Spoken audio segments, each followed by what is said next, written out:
The Further Teachings of Lao Tzu 134.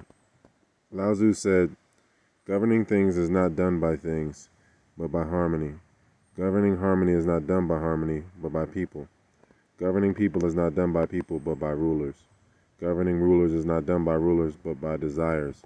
Governing desires is not done by desires, but by nature.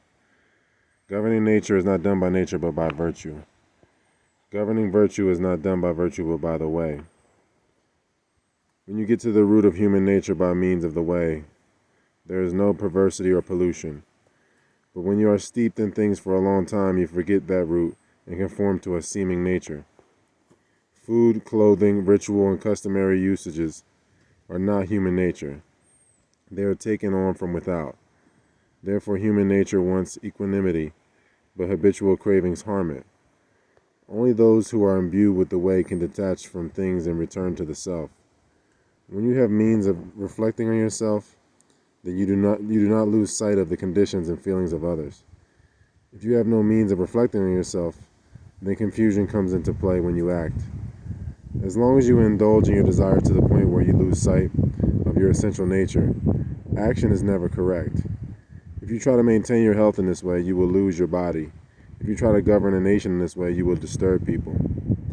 So those who have not heard the way have no means of returning to their essential nature. In ancient times, sages attained this in themselves, so the directives were carried out and their prohibitions were effective deterrents. Whenever they initiated projects, they would first calm their minds and purify their spirits. When the spirit is pure and the mind is calm, then people can be correct. When your hearing is lost to repudiation and praise, and your eyes indulge in colorful forms, then even if you want your affairs to be right, it will be impossible. This is why emptiness is valued.